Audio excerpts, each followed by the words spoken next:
So cockroaches and vacancies, they go hand in hand. So cockroaches typically stay at bay when the property is occupied. You know, the vibrations throughout the house, the noise of the house, the lights of the house keeps them, if they're there, keeps them again at bay.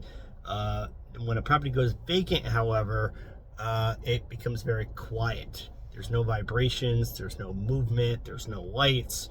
They start becoming more and more bold, so they start kind of coming out more and more. And the problem you have with a vacant rental property is that, and you have to go there often, is that you can have we see it with even brand new construction homes.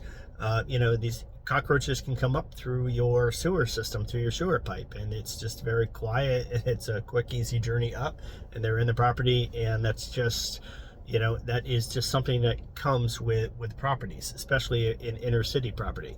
No matter how nice the neighborhood is, no matter how expensive the rental property is. In my property management company, we see this time and time again, and it's a little bit of a hurdle for us. So it's a hurdle in two ways. One is you're trying to find a tenant, and no worse way to try to find a tenant is to have them walk in and see a dead cockroach in the property. That right there is a deal breaker. And the second problem is when tenants move in, and then they actually, same thing, we'll see a dead cockroach there. So you have to be very diligent about going and doing your inspections. If you can, keep up on your pest control. So mice and cockroaches are very susceptible to bait. So bait manages them extremely well. Bed bugs and fleas are completely different and much more difficult to handle. Fleas just kind of flee the scene. If you were to put a bomb out, something along the lines of that, they're just going to retreat and go into the walls and go into protection. And when it gets safe to come back out, they're going to come back out. Bed bugs are, of course, a whole other story. With cockroaches and mice, they basically will take bait back to the nest.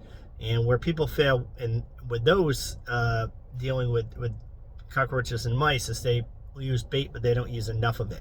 So the bait has to wipe out the entire population. So everybody goes really cheap on the bait. And it's honestly not that expensive. I understand trying to save some money, but you want to buy a whole lot of bait, enough to kill the entire population, because if just two survive, you're going to now have a rampant problem very, very quickly.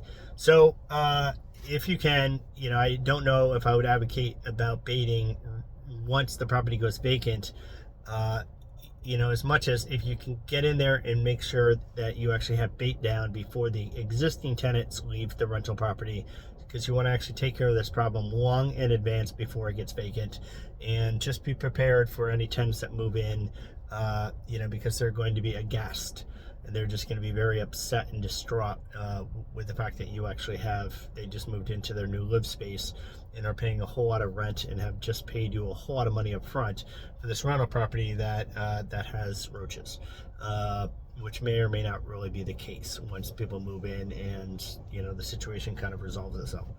All right, this is Joe White. I'm doing my best to answer your rental property investment questions. As always, happy investing.